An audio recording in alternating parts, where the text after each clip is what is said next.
making mistakes like that was kind of like, I think, the biggest challenge. But also now in hindsight, as I'm talking to you, it's kind of cool to talk about those problems or those challenges and those pitfalls, because there's something kind of cool and about the hero's journey where you try something, you fail, you get up and you go again. So ironically, what seems like a really, disastrous challenge at the time actually quite gives me much satisfaction years later as I'm sharing or retelling the story.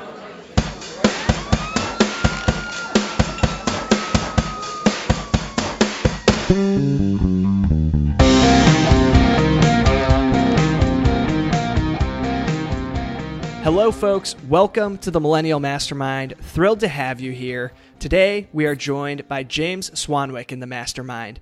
James is an investor, podcast host, a former ESPN anchor on SportsCenter, author of the 30-Day No Alcohol Challenge, and co-founder of the international media agency Croc Media. James is also the founder of Swanwick Sleep and creator of the Swannies blue light blocking glasses, to which I am thankful to James because I am now a proud owner and wearing them as we speak. So James, welcome to the show, my friend. Thank you so much for having me. Great to be here, Brad. Yeah, I'm excited to dive into your story and what you've learned along the way because you really have a pretty eclectic past and it's all these really cool inspirational things that you've accomplished. But I would love just to rewind the clock a bit and start with those early days as an ESPN anchor. What led you down that road? Well, I was a journalist right out of high school. I was a newspaper journalist in Brisbane, Australia, in my home city and home country.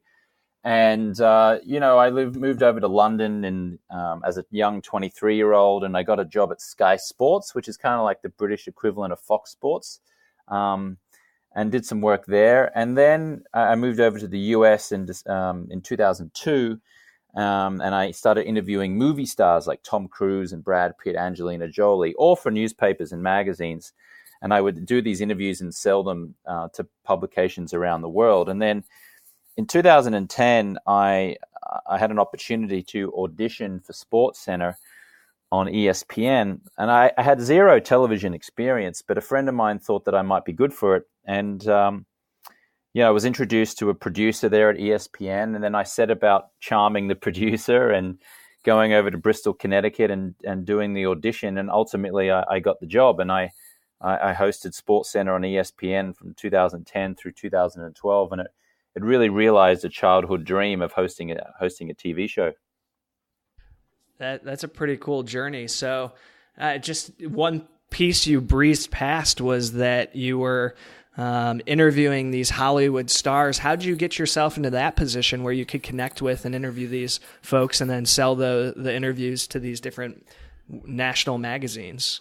Well, when I first arrived in Los Angeles in 2002, I lived in the Hermosa Beach hostel, paying $15 a night and living in a bunk bed with a bunch of other snoring backpackers. And, I was thinking, how can I figure out a way to live in this country? Because I was only on a tourist visa at the time for 90 days. And so what I did was I cold called all of the major studios, so Fox, Universal, Paramount, DreamWorks, and I just said to them, look, I am a journalist. I'm in Los Angeles. How do I interview movie stars?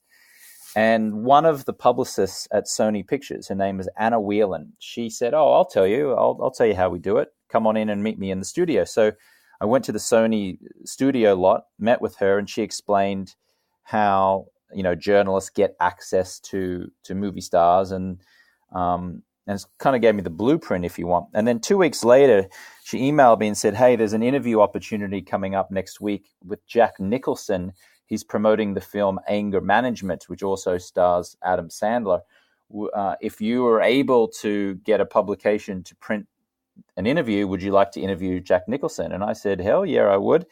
And about a week later, I was in the penthouse suite of the Armitage Hotel on Burton Way in Beverly Hills, interviewing the two-time Oscar winner and Hollywood icon, Jack Nicholson. And then once I'd done that interview and I had it published in a magazine in the UK called Loaded Magazine, I then had the magazine FedExed over to my hostel in Hermosa Beach, where I then took the magazine article up the road to a FedEx, and I photocopied it like 50 times, and then I mailed a photocopy of my interview with Jack Nicholson to all of the movie studios that had not taken my call the first time, which was Universal and Paramount and Fox and Warner Brothers, and said, "Hey, here's my article with Jack Nicholson. I'm available to interview movie stars, etc." And then slowly but surely, I then got invited to interview Jennifer Aniston and Ben Stiller for the movie Along Came Polly, and then Matt Damon for the movie Stuck on You.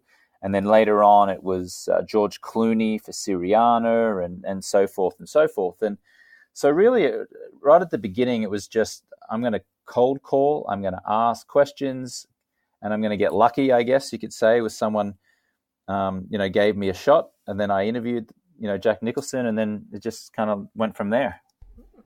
I love that story. And yeah, you call it, you say lucky, but without the effort of the cold calling, there's no opportunity for that luck to play out. And I just love the visual of the dichotomy from going from this $50 a night hostel $15 a night hostel. $15 a night hostel to the penthouse suite to go interview Jack Nicklaus. Like that is unbelievable. Yeah. So the other piece of your story up to this stage, where I feel like in the very beginning still, but that strikes me is becoming an ESPN anchor, which I imagine there are millions of folks around the world who sit there and joke with their friends that, oh, that would be the best job in the world to go and talk about sports all day and that be your life. But you actually were able to make this happen with no TV experience. So what sets you apart? Because I find it hard to believe that it was just that Australian charm. I feel like you have some secret sauce that you were able to really bring to the table there when this is a in-demand job for sure. Yeah, well, I'll share the story. If you're listening and you want to just see something more in depth on how I got the job at ESPN, if you just type into Google how I bluffed ESPN, James Swanwick, and there's a whole blog post I wrote about 4 or 5 years ago, with some photos of me doing the audition and me shaving off my beard for the audition and things like that. So if you want to just get a lengthier version, you can always find that article online. But to answer your question, Brad. And for context, I had always dreamed of hosting a TV show when I was a kid. My mother used to bring home this video camera back in 1990 in the summer holidays, and me and my brothers would pretend to be news anchors, and then we'd go and play out these kind of robberies in the backyard and these big dramatic scenes, and with a very high pitched voice, I'd be like, "Hello, I'm James Swanwick from Channel 7 News," and we've got tons of these home videos from 1990 of me pretending to be a newsreader. So by the time 2010 came around and my friend introduced me to this ESPN producer, I'd been thinking about being a TV host for like 20 years. So what happened is that the ESPN producer was in Bristol, Connecticut, which is on the east coast of America. I was living in Los Angeles. He said, "Yeah, we're looking for an international anchor for SportsCenter. And what TV experience you got?" I got none. And he's like, you know what? I don't think it's probably not going to work, but nice to meet you anyway. And so I was thinking in my mind, how do I make this so easy for him to let me do an audition? So what I did was I sent him an email and I said, "Look, I'm going to be in New York City next week. Why don't I just pop on over to Bristol and do an audition?" Now, the truth is, Brad, I had no intention of being in New York the next week. I kind of bluffed it. I made up the fact that I was going to be there, but I figured if I could just get myself to Bristol to do the audition rather than, having him, book me a flight or send me over, I was basically going to do all the work to make it so easy that he didn't have to do anything. I thought that was going to give me the best shot. So that's what I did. He said, "Yeah, okay, if you're already going to be in New York, come over to Bristol." So I got my own way to Bristol, where ESPN is based. Went in, met with him, went into the studio, sat down behind the iconic SportsCenter desk, looked into the teleprompter, and promptly had a nervous kind of like panic attack. I was like, oh man, I'm so nervous here all of a sudden. And I did a really bad job. I looked into the camera and I went, hello, I'm James Swanwick. Welcome to Sports Center. Tonight on the show, we've got football. And I knew as soon as I'd done it, it was really bad. And when we took the tape back up to the producer's suite and we had a look, he's like, yeah, nah, you're too wooden, not enough energy. Look, thanks for coming. Appreciate you coming out. But yeah, not a good fit. And in that moment, I had two choices. One was I could shake his hand and say, okay, well, thanks very much, and go home with my tail between my legs, or I could ask for a second shot. And so I asked for a second shot, and I said, look, I think I can do this. Can I come back tomorrow? Just give me a second shot tomorrow. And I think he just kind of felt sorry for me, and he was like, okay, all right, I'll give you a second shot. Come back tomorrow.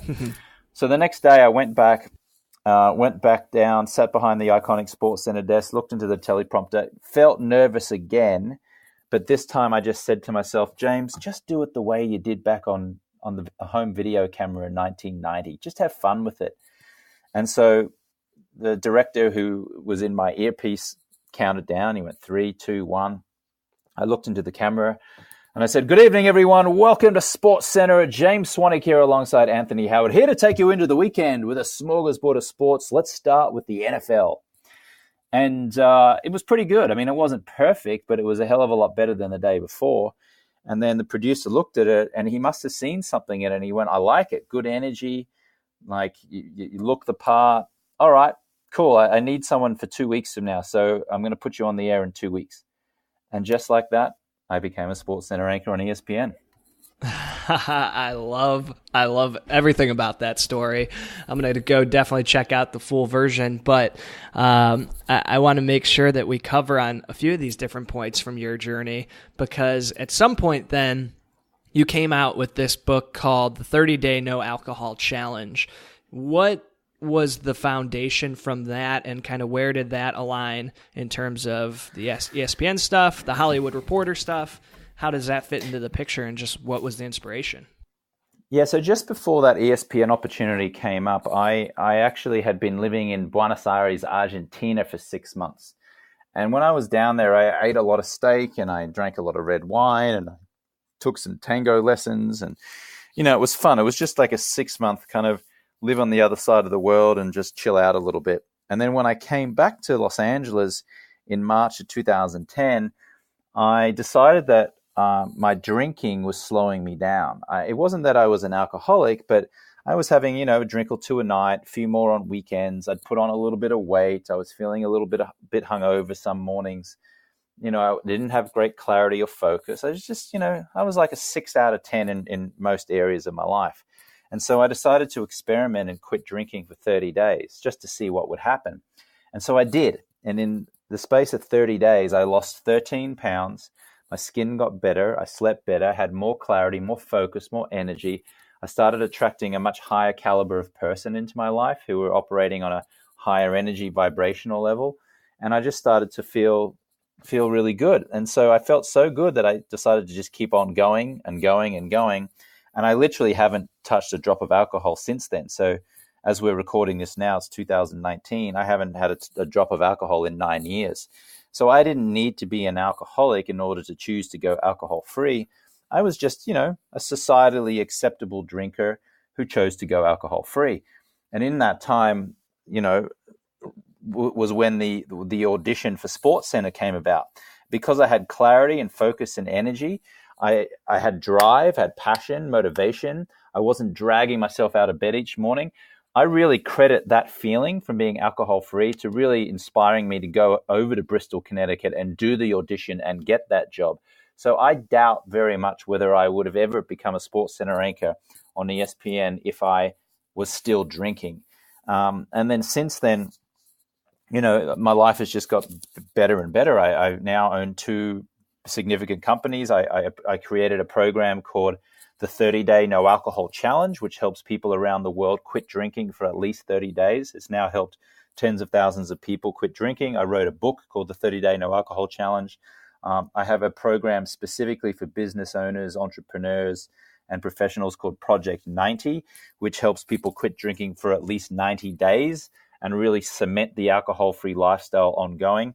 And then I, created this health company called Swanwick Sleep, which helps people sleep better. Our main product is a pair of blue light blocking glasses called Swannies, which has an orange lens to it.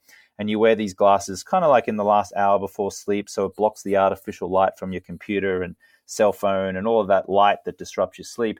And now I guess I would call myself a healthpreneur. Like, I'm a healthpreneur. I'm so health conscious that I build businesses out of my passion for health. It's super timely that we're talking about this, because I just came off a weekend. I would very much classify myself at most a social drinker. I've not been drinking in the recent years nearly as much as I used to, especially in college age and things like that. But I'm coming off a weekend, whereas with my wife, she was coaching a volleyball tournament in Indianapolis, and I tagged along with the intention of hanging out in the evening and exploring the city and then doing some work during the day. And on the Friday evening, I made what I would call a heroic effort to drink all of the bourbon in the city, just on a whim. And it totally tanked my Saturday. Zero productivity, laying around all day, garbage workout, like the whole 9 yards. And so after that, on our way home on Sunday, we're just talking about, let's do a 30-day no alcohol challenge, and it just happened to coincide with this conversation. But what are some of the pitfalls that you see people see when they go on this, just even 30 days? I mean, it doesn't sound that long, but I know that there's definitely some things that trip people up, even trying to go 1 month without alcohol. Well, people think that they're depriving themselves of something fun when they're not drinking. And so if you can rewire your brain into believing that you are giving yourself a gift by going alcohol-free, then it becomes a lot easier to remain alcohol-free. Unfortunately, society has it built up that drinking alcohol is fun and pleasurable, and that it's great for connection, and that you make friends, and that you have fun when you're with people when you're sharing a drink. But what I argue is that you can have fun and have connection and have a great time while choosing to be alcohol-free at the same time. You really, really can do it, because I've been doing it now for 9 years. It's just people don't believe it because they've never done it before. So people always say to me, well, what do I say when my friends are pressuring me to have a drink? They're saying, go on, just have one drink. Come on, let's have fun. You'll be all right. Just have one. And what I say to them is, the way that you respond is so much more important than the actual words you say in response. So if you say, for example, oh, no, I can't drink at the moment. I drank too much. And but you guys have fun. Now I'm not drinking at the moment. Then you have a very dark, heavy energy around that. People are going to feel that, and people are going to think that you're depriving yourself of something fun. And you're going to believe that you're depriving yourself of something fun. But if instead you say, oh, and I'm not really drinking at the moment. Yeah, no, I'm just going to get drunk on this water and this soda water, iced piece of lime. Watch me dance. I will drink you under the table with my soda water tonight. And you just have fun and you're playful with it. Then people drop the pressure. You don't feel the pressure. And then you can enjoy a beautiful night of ice cold water while you're hydrating yourself, clear-headed, you're charming, you're introducing people, you're connected, and you wake up in the morning feeling $1 million. What do you think was your most unexpected benefit that came out of quitting drinking? Because a lot of it's obvious in terms of you'll feel more energized, you won't be hungover, you might have more clarity. But was there anything that just shocked you when it came up in your life? Yeah, you get remarkably better looking. It's true. How so? Because all the toxins and alcohol show up on your skin, and your body's biggest organ is your skin. And so when you pour alcohol into your body, you're pouring it into your skin essentially. And those toxins show up on your face. There's a study out of the UK that showed that people who drink have 41% more visible wrinkles and crow's feet on their skin than those who don't. It's pretty amazing. And so when you stop drinking alcohol, first of all, you're no longer putting toxins in your body. Second of all, you're no longer drinking dead calories. Third, you're no longer eating as much quantities of food, because when you drink alcohol, it actually increases your appetite. You actually crave sugar-laden foods like desserts or breads or ice cream or carbs, like pastas, all those kind of things that we know put on a lot of weight. So when you stop drinking, your skin returns to the way that nature intended it to look. And your face looks the way that nature always intended your face to look. And you have energy, and because you have energy and clarity, you're smiling more. Because you're smiling more, you get better looking. You ever seen a really beautiful looking person but they have a scowl on their face, kind of like a resting bitch face, and then all of a Sure. sudden they become super unattractive? Well, it's amazing how attractive and good looking you get when you quit the alcohol. First of all, because you no longer have those toxins, and second of all, because you're just happier. That makes a lot of sense, and that's a great response to that. And you just hosted an alcohol-free weekend live event, right? I did, yeah. I had a 2-day conference in Venice Beach next to at the Hotel Irwin, right next to the Venice sign. I had 2 days of speakers. People flew in from around the country, and a couple of people flew in from Canada and Australia. And we spent 2 days partying, having fun. Not one drop of alcohol was consumed the whole time. That's awesome. And I'm sure that the connections that people make at an event like that are even stronger because rather than having a great conversation over a couple of drinks, you wake up and you remember everything you talked about, and you have a really true bond there about something deep and meaningful. That's right. Yeah. It was wonderful. And people, we did exercises as well on how to handle it when social situations, when people are pressuring you to drink. And so we did some role playing on that, and people walked away just totally inspired. One woman actually, we did a sunset beach dance. So we went to the beach at sunset, and we put on these headsets that played music through them. It was like a silent beach disco. And one of the women there was crying, and I said, "Are you okay?" She goes, "This is the first time in my entire life that I've ever danced sober. I've ever danced without alcohol." She said, "I can't believe I've wasted my whole life going out drinking just so I can loosen up. This is the first time I've been able to dance without any alcohol in my system." So it was a huge breakthrough for her. Wow, that's incredible. So then the other piece of the puzzle that you had mentioned earlier is Swanwick Sleep.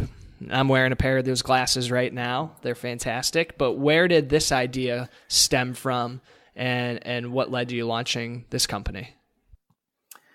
Well, my sleep was always okay. It wasn't great, but it wasn't horrible either. And I was in Palm Springs, California, in a hotel restaurant with a friend of mine named Mark. And at the restaurant, he was wearing a really ugly pair of Uvex safety glasses, the kind of glasses that you might wear if you were going to a gun range or if you were mowing the lawn trying to protect your eyes from flying shrapnel, flying rocks. And there was a table of quite attractive ladies adjacent to our table, and they were looking at my friend wearing these ridiculous glasses. And I said to Mark, you look ridiculous, and you're making me look ridiculous by association. Get those things off. And he said, "No, man, I'm trying to block the blue light." And I said, "Block the blue light? What are you talking about?" And he went on to explain that there was blue light coming out of the hotel restaurant lights, from our cell phone, from our TV screen, from our bathroom light, kitchen light, bedroom light, microwave light, refrigerator light, the speedometer light. There's too much light at night. And too much light at night, when we're exposed to that, tricks our body and brain into thinking that it's daytime, which means we don't produce as much melatonin, which means our sleep quality is compromised. For many people, this can mean trouble falling asleep. For other people, it may mean tossing and turning in the night. For other people, it may mean waking up feeling tired and lethargic, even if you've had 7 or 8 hours sleep. So what the orange lens does is that it blocks artificial light. So now the artificial light does not disrupt your melatonin production, which means if you wear these glasses in the last hour before sleep, then you remove the glasses just before you turn off the light and roll over and go to sleep, then you'll fall asleep quicker, you'll sleep deeper, and you'll wake up feeling refreshed. Now, the only problem with these glasses, though, is that you look like a meth chemist wearing them. And I'm just vain enough that I want to look good. So I went back to Los Angeles to my apartment, and I dug out a pair of old ski goggles that had an amber lens to them. And I started wearing these ski goggles in the last hour before I went to sleep while watching reruns of the TV series Mad Men on AMC. And what I noticed was that the amber lens was in fact blocking out a lot of that artificial blue light. I realized I was getting sleepier quicker. And when I ultimately removed the goggles and then turned off the light and went to sleep, I noticed I was falling asleep quicker, sleeping deeper, and waking up feeling refreshed. Same problem, though, is that I didn't want to wear a pair of damn ski goggles every night just to block blue light. So finally, I had this idea. I said, I'm going to create a stylish pair of blue light blocking glasses, a pair of glasses that I would feel comfortable enough wearing out to dinner on Sunset Boulevard with a bunch of friends in Hollywood, because there's a lot of style conscious people there. And, I want to look good. I want to protect my eyes from blue light, and I want to look good. So that's when I came up with this idea to create a stylish pair of blue light blocking glasses. So I created them with my brother Tristan. They kind of like Ray-Bans. The first version would kind of look like Ray-Bans, but with orange lens. And then we launched in 2015. We sold $1 million worth of those glasses just in the first year alone. And since then, we've helped almost 100,000 people fix their sleep through wearing, various styles of our Swannies blue light blocking glasses. My last name is Swanwick. My nickname at school was Swanee, so we named the glasses Swannies. I love it. And so I asked you earlier what the most unexpected benefit of not drinking was, and I'd love to know kind of the same thing here, but a little bit reverse. What was the most unexpected challenge that you faced moving into this new entrepreneurial space? Well, I think in the beginning of starting as an entrepreneur, you don't know what you're doing, right? So you just got to figure it out as you go along. And so you make mistakes, but it's also fun. It's also energetic because you're kind of going into the unknown, and that's quite exciting. So the biggest challenge really was, making a lot of mistakes in the beginning. We ordered 300 pairs to begin with, and then we didn't realize that we needed to get the FTC to approve them. And so our glasses got stuck in customs for 3 weeks. And then when we finally were able to sell the glasses, we sold the 300 pairs in 30 days. But then we were like, oh, whoops, we're out of stock.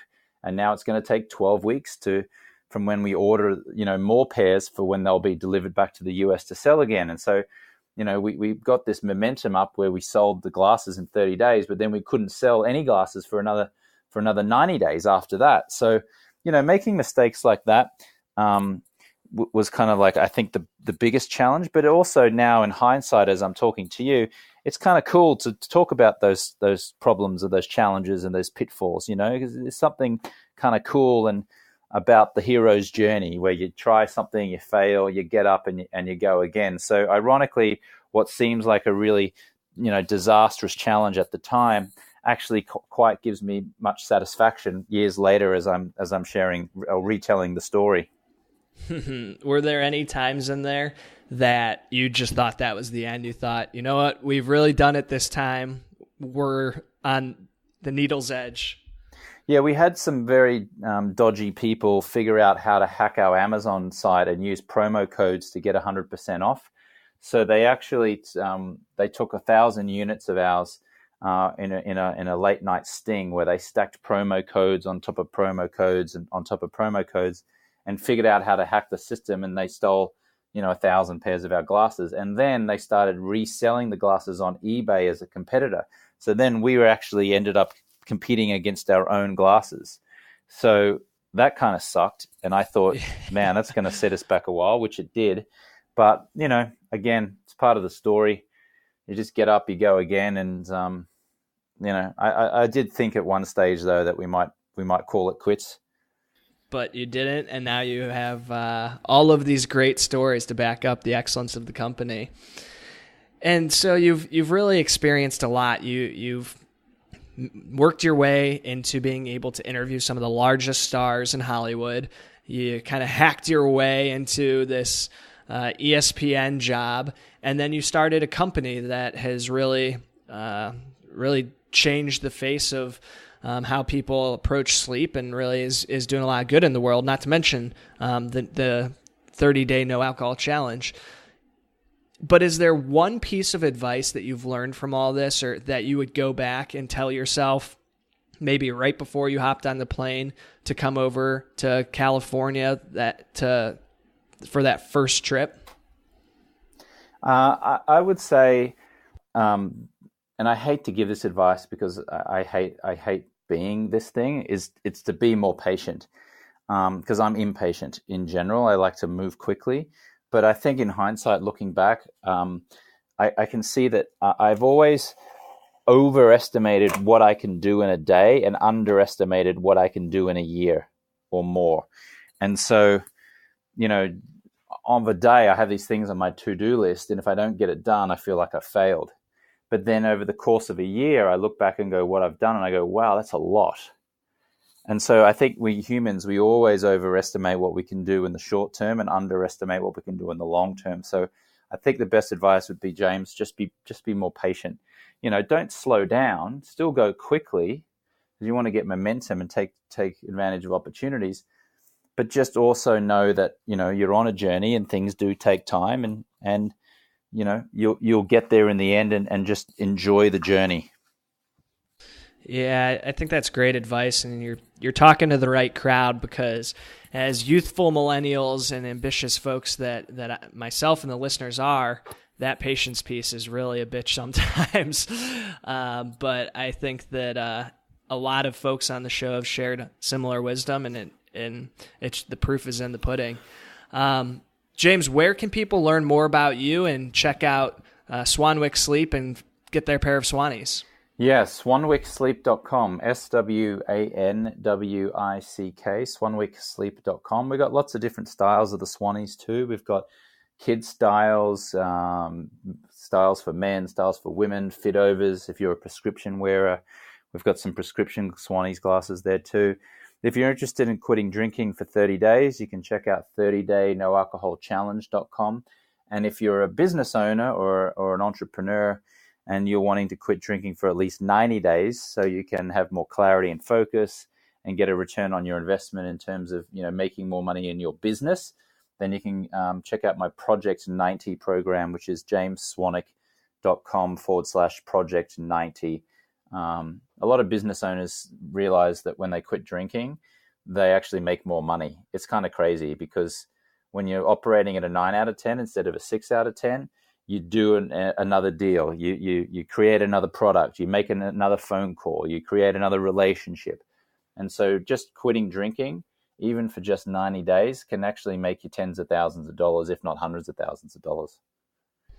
I love it. Well, James, thank you so much for stopping by today. We appreciate you sharing everything you've learned and sharing your journey with us. Thanks for being here, brother. Thank you for having me, Brad.